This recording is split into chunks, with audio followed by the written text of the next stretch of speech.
Herna Amez, of the co-founder of Iglesias Maradonia, the Maradonian church, said, "Religion is about feelings, and we feel football.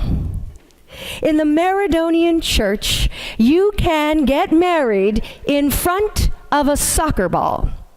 You can baptize your wee baby surrounded by the relics and the photos of the great Diego Maradona, the Argentinian footballer who is now revered by over 200,000 church members from around the world."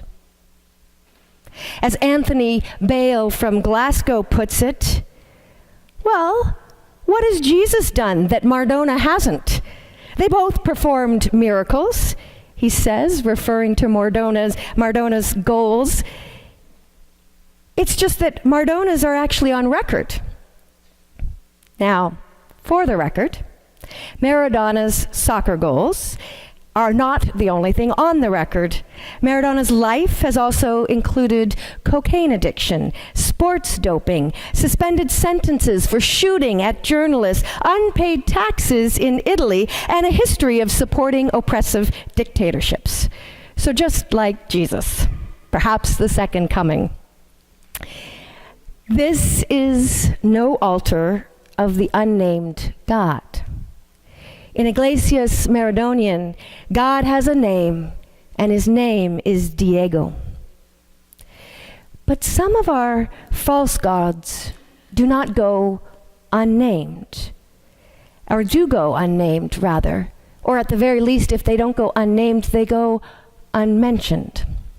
My daughter, Bailey, has a college pro window cleaning business right now, and a couple of weeks ago, she arrived with her crew at the house of a single man.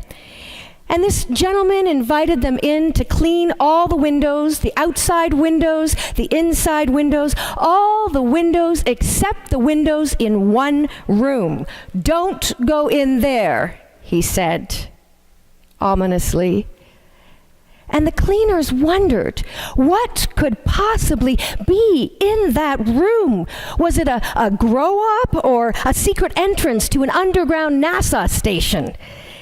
And having watched one too many horror movies myself, I screamed, "Just get out, just get out of the house," as Bailey told me the story, though she had come through the adventure just fine.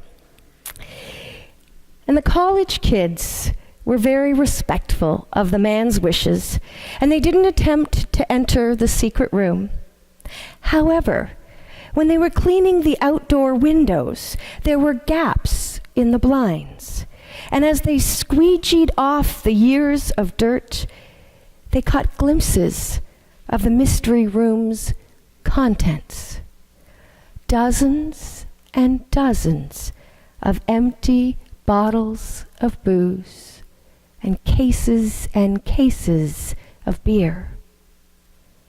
And the sight of them made Bailey think of what she'd seen in the rooms that she was allowed to go into. A bottle of gin behind the fish tank, another one behind the sofa, even one tucked in the curtain in the bathroom window. This was no unnamed God. It was the unmentionable God. And try as this man might to keep it contained to his secret room, it was pouring out the walls into the rest of his life. On his walk through the streets of Athens, Paul sees shrines to gods that will never be able to answer the prayers of the people who built them. We call them by different names today: Maradona, Bombay Sapphire, Wall Street. But at last count, there were at least as many secret names as there are people being born. And one of my favorite baptism hymns is "I was there to hear your morning cry." And I love it because the very first time I heard it, I kept getting surprised by the lyrics. And at first I thought it was a song that I was singing as a parent to my daughter Bailey. But then I quickly realized that the first person pronoun was for God. And God was singing this song to Bailey, to me, to you. I was there to hear your mourning cry. I'll be there when you are old. I rejoiced the day you were baptized to see your life unfold. I was there when you were but a child with a faith to suit you well. And in a blaze of light, you wandered off to find where demons dwell. And I used to use this hymn for baptism, but one time there was this charming family who came to baptize their infant, and they told me that they were looking for a church to raise their family in, and I believed them. And before the baptism, they came on the Sundays and they mingled with the other families. And on the day of the baptism, everything was beautiful, just as it was today. And as the final hymn I had chosen, I was there to hear your mourning cry. And the mother was standing next to me, rocking her babe. And a voice started off strong, but then suddenly cut out at the end of the first verse. In a blaze of light, you wandered off to find where demons dwell. She stopped singing. And the next week, she stopped coming to church. And it made me so sad to think that she didn't finish the hymn. The part where God is there to coax and cheer you on when you find your way safely home. The part where God is there when you fall in love. The part where God will guide you through your days and your nights. The part where God will be at the end of it all with one more surprise as you close your eyes to this world.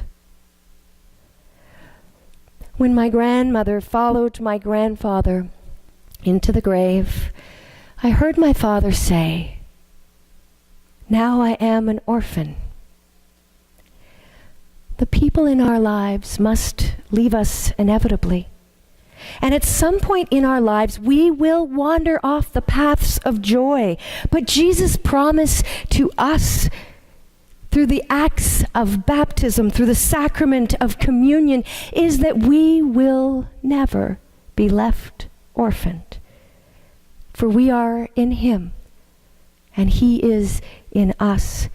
And if we are looking for God, we need no longer go any further than the altar of love in our own hearts.